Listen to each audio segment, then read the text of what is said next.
René Guénon, l'ésotérisme de Dante. Chapitre 4. Dante et le rosicrucianisme.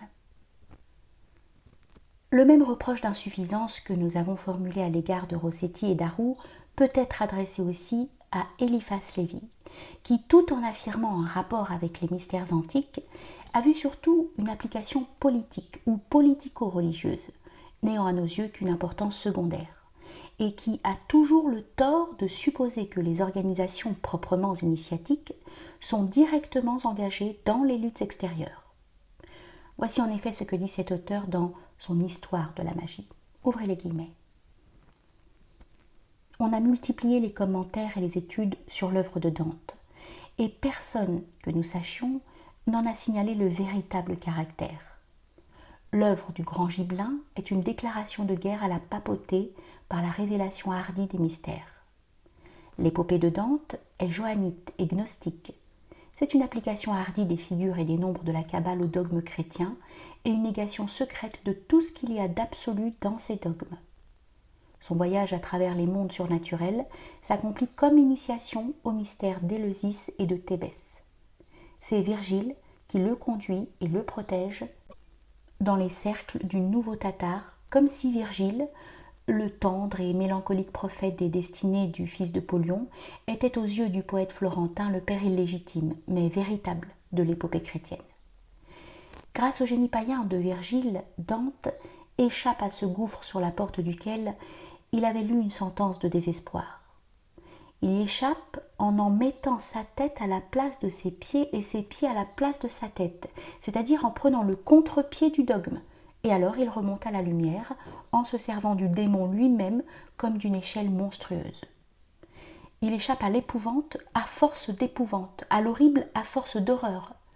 L'enfer, semble-t-il, n'est une impasse que pour ceux qui ne savent pas se retourner. Il prend le diable à rebrousse-poil, s'il m'est permis d'employer ici cette expression familière, et s'émancipe par son audace. C'est déjà le protestantisme dépassé, et le poète des ennemis de Rome a déjà deviné Faust montant au ciel sur la tête de Méphistophélès vaincu.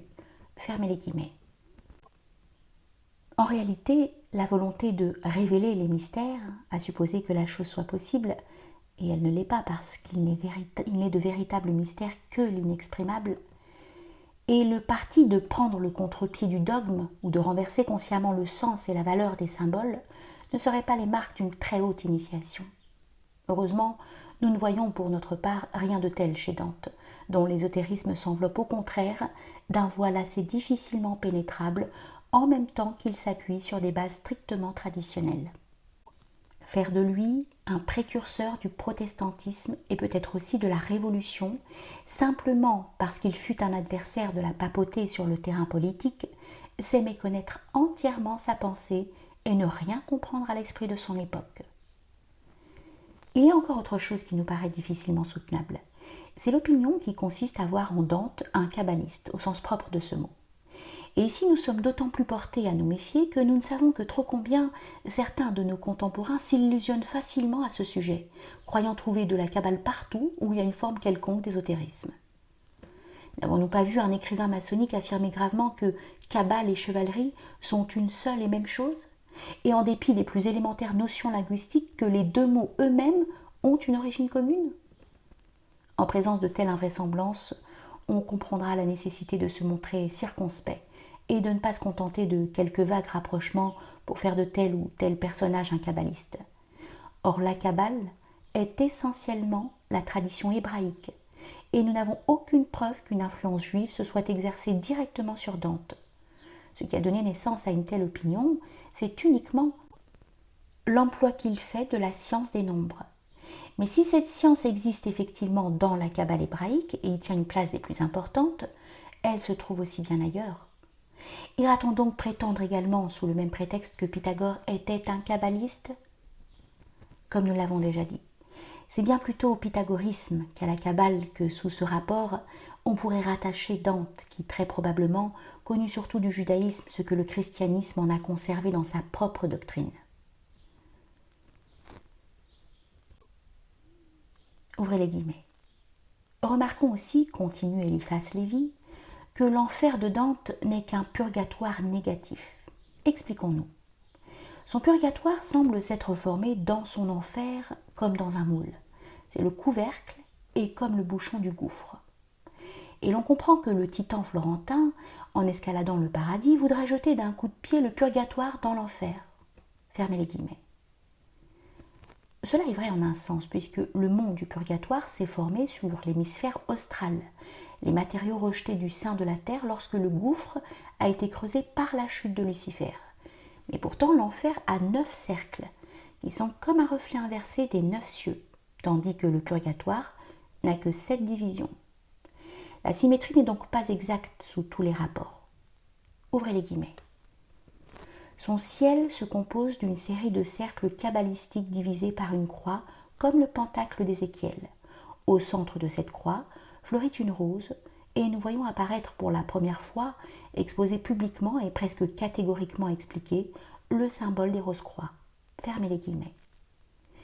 D'ailleurs, vers la même époque, ce même symbole apparaissait, quoique peut-être d'une façon un peu moins claire, dans une autre œuvre poétique célèbre, le roman de la rose. Eliphas Lévi pense que le roman de la rose et la divine comédie sont les deux formes opposées. Il serait plus juste de dire complémentaires d'une même œuvre.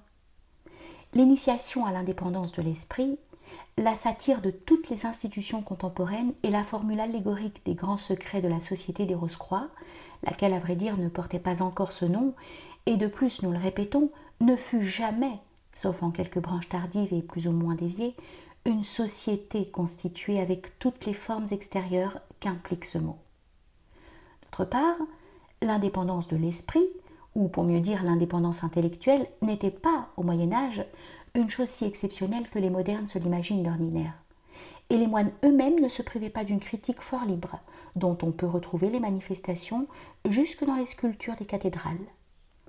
Tout cela n'a rien de proprement ésotérique, et il y a dans les œuvres dont il s'agit quelque chose de beaucoup plus profond. Ouvrez les guillemets.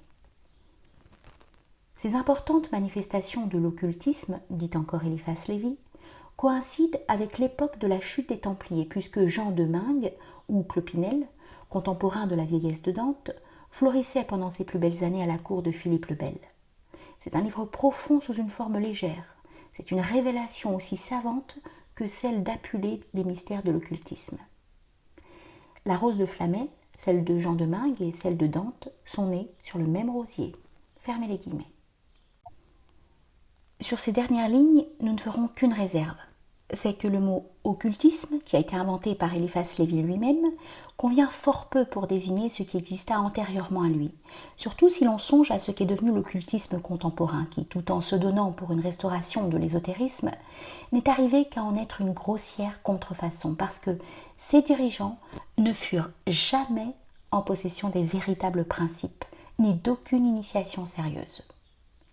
Eliphas Lévi serait sans doute le premier à désavouer ses prétendus successeurs, auxquels il était certainement bien supérieur intellectuellement, tout en étant loin d'être réellement aussi profond qu'il veut le paraître. Et en ayant le tort d'envisager toute chose à travers la mentalité d'un révolutionnaire de 1848. Si nous nous sommes un peu attardés à discuter son opinion, c'est que nous savons combien son influence a été grande, même sur ceux qui ne l'ont guère compris, et que nous pensons qu'il est bon de fixer les limites dans lesquelles sa compétence peut être reconnue. Son principal défaut, qui est celui de son temps, est de mettre des préoccupations sociales au premier plan et de les mêler à tout indistinctement. À l'époque de Dante, on savait sûrement mieux situer chaque chose à la place qui doit lui revenir normalement dans la hiérarchie universelle. Ce qui offre un intérêt tout particulier pour l'histoire des doctrines ésotériques, c'est la constatation que plusieurs manifestations importantes de ces doctrines coïncident à quelques années près avec la destruction de l'ordre du Temple. Il y a une relation incontestable, bien qu'assez difficile à déterminer avec précision entre ces différents événements. Dans les premières années du XIVe siècle, et sans doute déjà au cours du siècle précédent, il y avait donc tant en France qu'en Italie une tradition secrète, occulte si l'on veut, mais non pas occultiste. C'est la même qui devait porter plus tard le nom de tradition rosicrucienne.